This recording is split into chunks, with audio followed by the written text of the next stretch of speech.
in today's video, we're going to talk about Mo Norman's swing tip. And I think for lots of you, this is going to be really, really relatable because there are common swing faults that I see on a day-to-day basis. And this drill will fix both of those. Now, for those of you who don't know, Mo Norman was a very iconic Canadian golfer, famous for his wins, but I would say more famous for his character and his demonstration in his workshops. Loads of examples of Mo Norman where he's standing in front of hundreds of people, time after time demonstrating great ball striking and also demonstrating tremendous accuracy.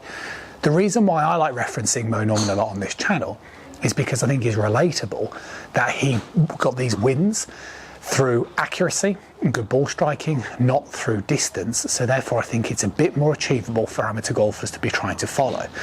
Let's get stuck on with the drill. First thing I'm going to do is I'm going to place an alignment stick down on the ground, and although Mo Norman talked about using coins, which I'm going to go on to, there's no point in me putting coins on the floor because you're not going to see it. So I'm going to use T-pegs. Now, the first T-peg, I'm going to place 2 feet, okay? And then I'm going to come back about half a foot, okay? So I'm going to place the first T-peg there. So it's 2 feet to the right of the ball and half a foot back. And then the other one is going to go just 2 feet in front of it, but in line with my target line. So I'll put that down there. Now, when Mo Norman was giving one of these workshops, he said that he used to spend tens and tens of thousands of hours just practicing in the backswing, stretching his arms over the first coin, okay, like so, right, stretching it like this, and that was the example that he gave. Now, this doesn't mean that I'm encouraging you to drag the club on the inside. I'm not saying that. What I am taking from this drill is 2 things. The first one is try and keep your head still, okay? You've got to keep your head nice and still and stretch. That was the key term that Mo Norman used to talk about, stretching the arms. Now, by stretching the arms and allowing the club to come slightly on the inside, cleverly is actually going to do a couple of things. One, it's going to give you great width.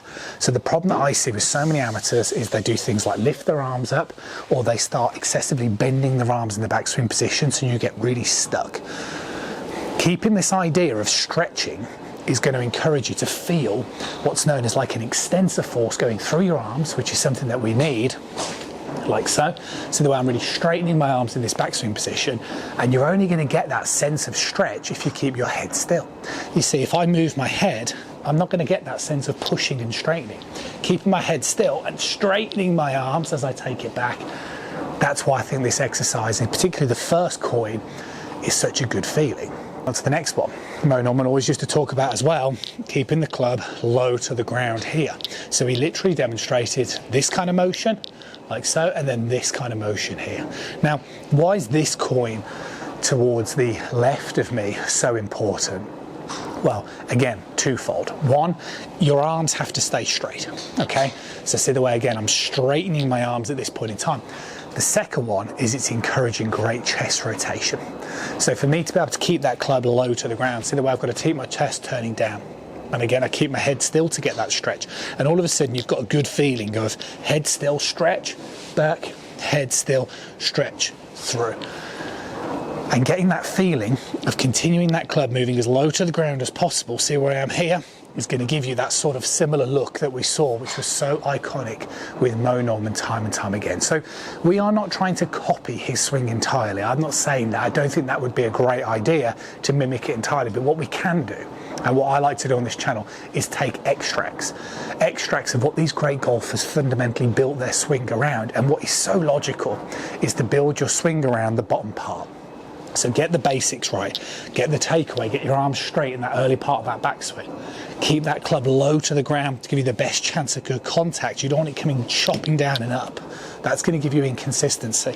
So quite simply practicing with this same idea and trying to keep that club low to the ground and low to the ground. I promise you, you practice that, the next time you go and play, you get those sort of feelings. See where I am there? It is going to make a massive difference and will fundamentally change how you hit the ball. Let me know how you get on. I'll see you soon.